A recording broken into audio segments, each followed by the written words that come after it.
welcome to the first television show.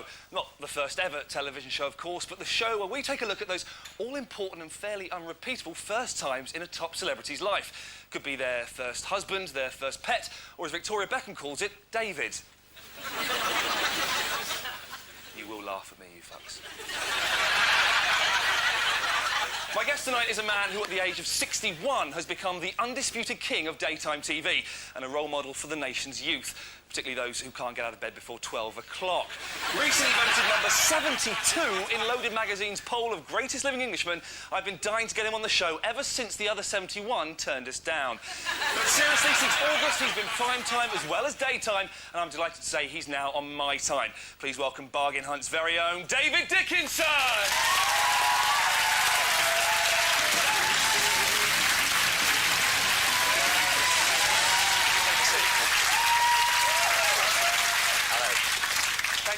Very much for joining us. A big response there. But you fantastic do a crowd. programme. How come you got such a massive response? I don't understand. Well, I don't know. I'm humbled by it all, but fantastic. Now, David, it's got to be said that you're also regarded, as well as an antiques expert, a bargain hunter, as a bit of a fashion icon. And the first question I'm going to ask you, is that your real hair?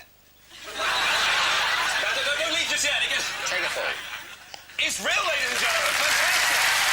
That is a treat. Now, you have had hair all your life, haven't you? We've got a picture of you, aged 9 years old. Let's have a look at that. There it is. What a handsome... And that's your hair there. That's almost a style there. How long would you say you've had... I don't want to use the word mullet, David, but how long have you had a mullet? Well, I suppose as it starts to grow a little bit thinner at the sides, as age starts to creep on a little bit. Yes, sir. But I've always kept it like this. I've always liked it. It seemed to have suited me, and I've stayed with it. But there's something that you don't know. Go on. And your researchers didn't find out. My ears actually do stick out a little bit. And so in the 60s, when long hair came along, I thought, blimey, this is the style for me. And then when the 70s, 80s, 90s came along, you thought... Stay with it. In fairness, we have found out that you've had this haircut since 1969, haven't you? Right. And what did your mother do for a living? She was a hairdresser. Right, OK, fair enough. That's enough. We've got a photo of you in 1969 there, looking fantastic, absolutely brilliant. There with... That's her indoors, That's your lovely wife, Lorne. Yeah. And you're looking very much the man about town there. There's a bit of Georgie Best in that picture, a bit of Frankie Vaughan, maybe a bit of... it's that period. Of Dudley Moore. Yeah. Quite a bit of David Copperfield in there, the magician, but I think we're thinking of that now. It's time, David, for your first. And it is your first broken heart, OK? Don't cry. We've got time for tears a little bit later on. Have a look at this. What does this remind you of? It's just an empty street corner, some people crossing the road, anything? No? Well, what about this? There is nothing like a day. Nothing is There is nothing you can name that is anything like a day. Nothing else. Blimey, it's bringing you back memories.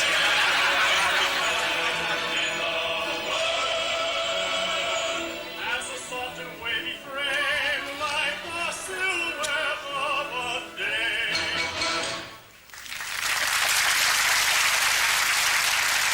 David, did you recognise the tune there? I did indeed. Can you tell us where that comes from? Well, I think you're referring to, as a young guy, I think I must have been, I don't know, 1955 that was, something like that. I remember with a group of pals going to a... I'm not sure where we met them. I think we met the girls in a coffee bar. Already it's starting off as quite a saucy tale. And then we found out that these young girls were in the chorus of... South Pacific, of course. And we then found out that they were at the Palace Theatre in Manchester. Is that what you're referring to? Yes, this is exactly what we're referring to. And, of course, we met these girls, and during the season that they were there at the theatre, of course, we diligently went to the theatre every night to pick them up after the show, and we took them out, and, of course, I seem to remember thinking mine was like... Wow. What was her appeal? Was it the fact that she could kick her legs really high in the air and do it 6 times a week plus twice on Wednesdays? Well, I think it was the... Possibly that. But I think it was the glamour, too, you know, as a young guy going to the theatre, seeing these girls who were probably just in the chorus, but to us, it was absolutely wonderful. And, of course, we'd met them socially, and we used to take them out every night, and it was fabulous. I bet it was. I'm not going to ask what you done those nights. But so, I'm confused. We've got the South Pacific. Have things changed? Well, they have for me, I'm afraid. It's been dark, lonely days. But we've got South Pacific. What's the empty street corner? How does that fit into the whole love triangle Well, conundrum? I formed an attachment to this young lady who I thought was absolutely wonderful. And when she left to go back to her home, which I seem to remember now was Coventry or the Midlands, I had her telephone number and I kept in touch and wrote letters. And I remember sometime later ringing her and saying, you know, I'd like to come and see you. She actually said to me, she said, well, if you come on this particular day and stand on the corner, I'm leaving to go on holiday or somewhere with my father, and you can watch me getting in the car. She's obviously meant a lot to you, this girl. I mean, obviously a big thing at the time, you know. Well, it seemed a big thing at the time, but of course, you know, perhaps 2 weeks later, as a 16-year-old, you were off again, down to the dance halls or wherever. Perhaps I had forgotten it, perhaps a couple of weeks later, but it seemed very... At the time, you were very emotional and very smitten at the time. And at the time, you thought, this is the one, this is going to be it. Well, I don't know if I thought that, but I was very smitten. And obviously, she was very important to you, we've established. What was her name? Do you remember her name? I honestly do not remember her name. Oh, you can! We've actually got the original programme from that performance. This is the Opera House in Manchester. This is the performance. We've got a list of all the cast. I'm going to read through some of the chorus girls, see if these names ring any bells. Brenda Barker, Maureen Grant, Shirley Tyers, or Carol Lynn Leslie. Any of those ring any bells? Could it have been one of those? Carol? Bit of Carol action going on? I can't remember. Tell me the second name again. We've got Rosalie Whitton, Maureen Grant, Valerie Walsh. There's some more names here you may remember. See if any of these... Carol Soppel, Peter Whittaker, Sean Connery. Any of those names ring any bells? Yeah, that's absolutely true. This is a true first. Sean Connery... I didn't know Sean was... Sean Connery was in this, and this was his first ever acting job. Are you sure it wasn't Sean Connery you were It nobbing? certainly wasn't Sean. Not much luck there. Let's see if you have more luck with your next first. OK. Which is your first TV show. Now, everyone, of course, knows you from the fantastic Bargain Hunt. I, myself, absolutely love it. But the first show that was actually your baby was The Antiques Hunter on Channel 5. Now, we've managed to get a clip from your camera test for that. It was never shown on TV. Jesus. So, as we can see, you were a natural, sir. Let's have a look. Good news. Sophie and Julian got the table. £1,600, a little more than we thought, but they acted like a pair of pros. I think it's a bargain and a very good result to the end of the day. The governor. Now, you can see there is a kind of love-joy connection. You've got the hair, you've got the good looks of McShane, better than McShane, you've got the smart suits, and I've seen you in some clips wearing leather jackets. But your big break did come with Bargain Hunt, and we can have a look now and see what all those years of practice have done as you've put them into your skill. Let's have a look at Bargain Hunt now. 80, 90, 100, 110, back again, 120, 130, new bidder, yes, 140, at £140. Any advance at 140? Your bid, 140 is... It's not a bad job, is it? 140, 15, that's 40, 55, 155 pounds. 155 quid profit. What a fantastic game.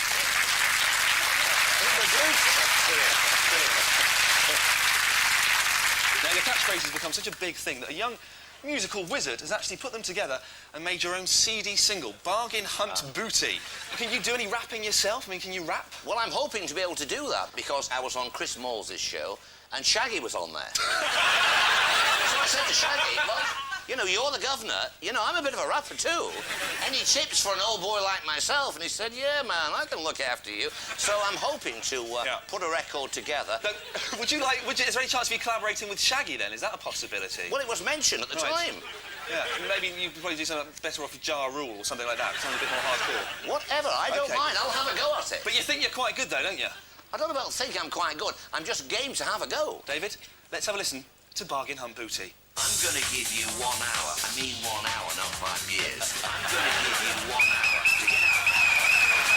I'm going to give you 1 hour. It's time to move on to your next first. Right. Now, this is your first car. You're very fond of cars, aren't you? Oh, yes. What do you drive at the moment? I've got a Corvette at the moment. Oh, well, that's...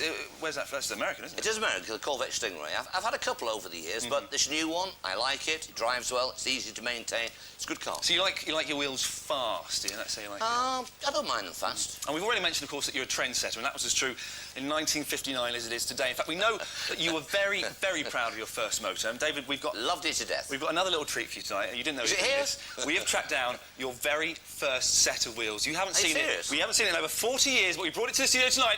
David, here it is.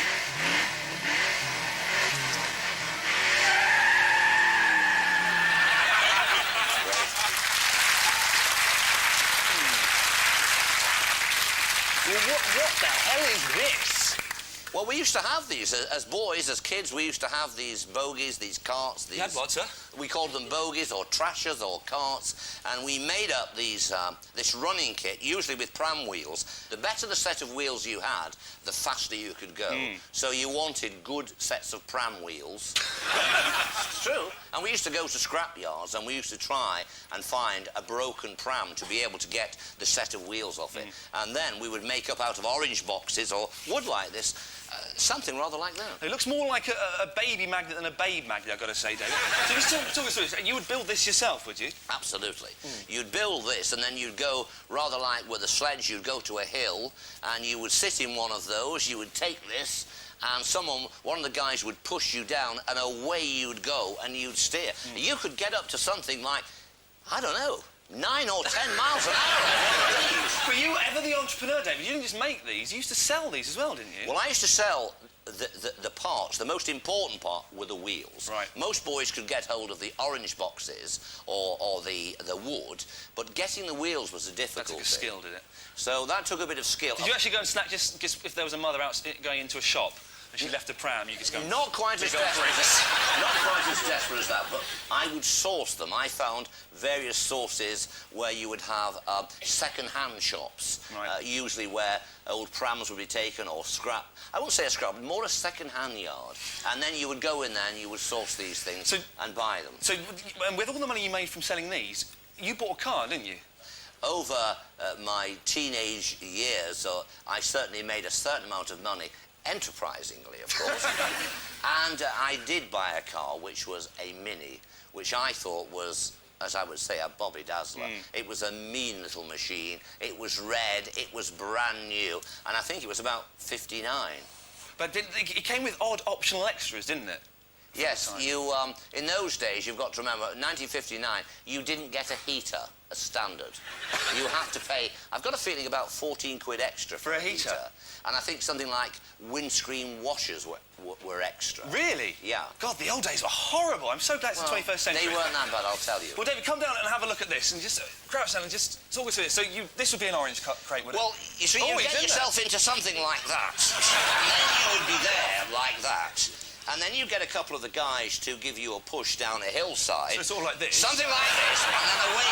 And then, of course, actually, this is a duffer. Does it not steer? This doesn't steer. Yeah, I mean, well, you know, you'd be able to steer it like that. We're going to push it off a cliff later on. But stay there for a second, David. What's that? This one's also got some optional extras as well. I'll just I see. open up behind you. I've also got an optional brake there. That's a bit of string. We've somewhere. We've got. We've stopped. And we've also got, of course, some lovely personalised furry dice there. With some lovely Oh, I like those. and just before we go off for a ride... Is that the 60s bouffant in mint condition one?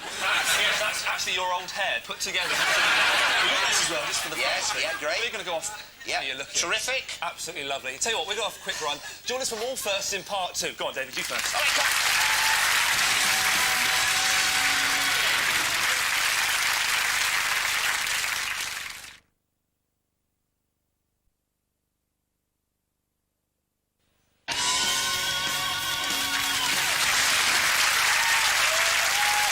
Welcome back to the first television show where I'm leafing through formative firsts with my special guest, the suave and sun-kissed small screen legend, Bargain Hunt's David Dickinson. OK, David, here's your next first.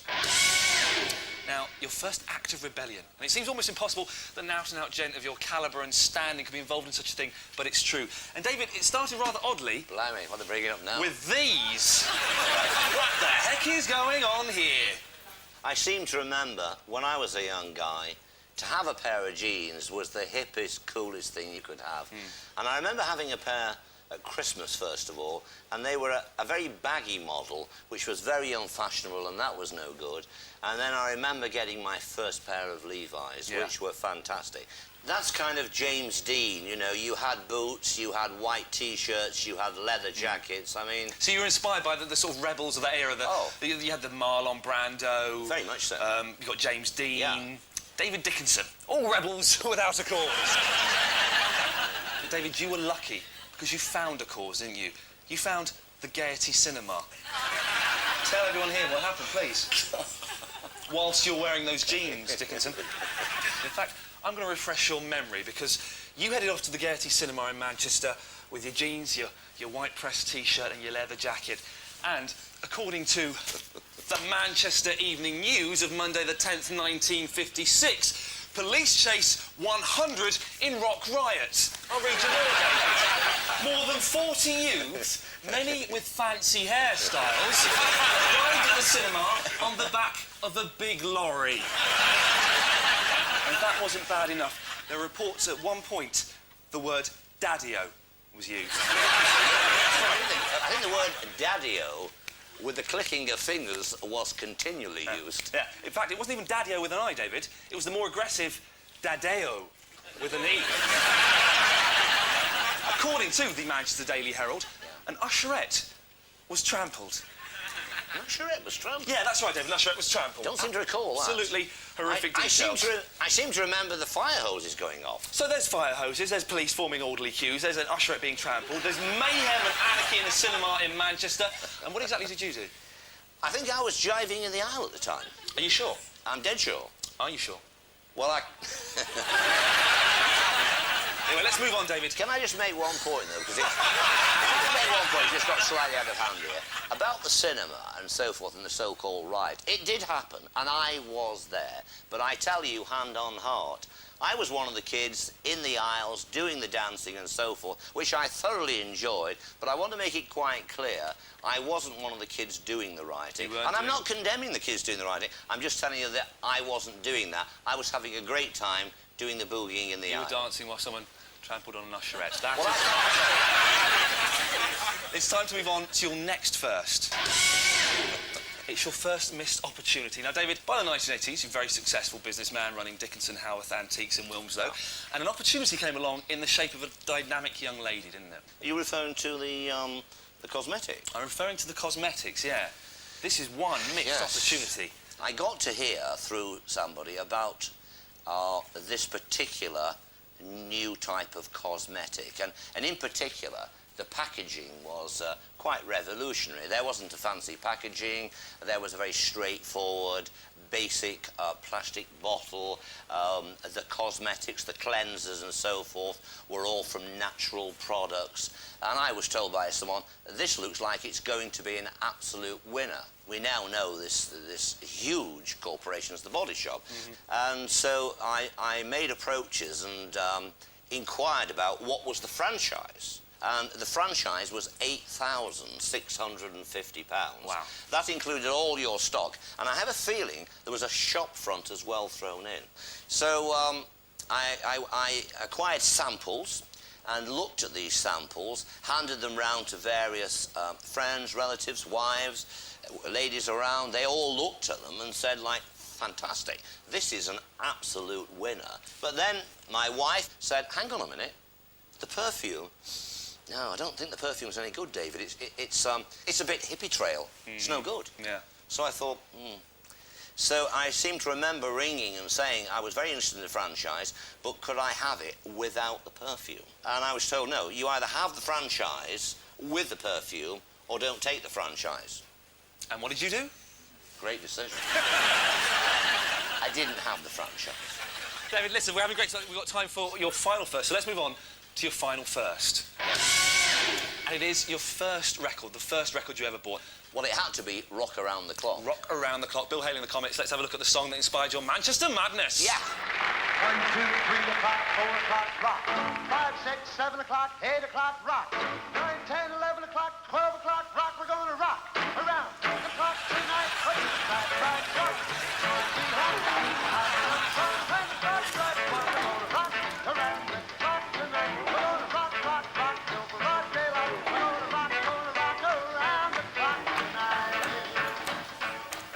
Fantastic. Now, of course, what does that song mean to you there? Prior to that, I was going to a dancing class where we did the waltz, the quick step. We learnt dancing, but at this time, suddenly, rock and roll burst onto the scene, and we used to take this record. I bought this first record, and we used to take it to the dance class, and they allowed you in the interval, in the tea break, to put the rock and roll on, and then we used to go out there and boogie and do that, and then after the interval and the tea, they'd take that off, and of course, you had to go back to the two-step and the waltz. But you was at the Osborne School of Dancing, wasn't it, you went to? Doesn't sound very, it's not a very rock and roll name, David, do you know what I mean? It's the She can't be here, she'd be 126. We've dug her up, though, we have, we've done this. Well, David, we've got no more firsts left for you, but I tell you what, though, we've got this. We've got the leather jacket. Here's yours. Rock me daddy-o. I do apologise for the bad language on the back there, so let me give you a hand with this. Oh, look at that. That's a treat. I've got my own jacket here, which is emblazoned with the legend cheap as shit. Great. Fantastic. So we've got the leather jacket, we've got the sounds. All we need now are some dancing partners. So joining us are several other graduates from the Osborne School of Dancing. Here they are. Fantastic. Here to dance with you, David, is your lovely wife, Law. Let's have it. Wearing 100% oil-free perfume. And of course, my fantastic partner, the wonderful... Tell me. It's Pam. Come on, Pam, let's dance.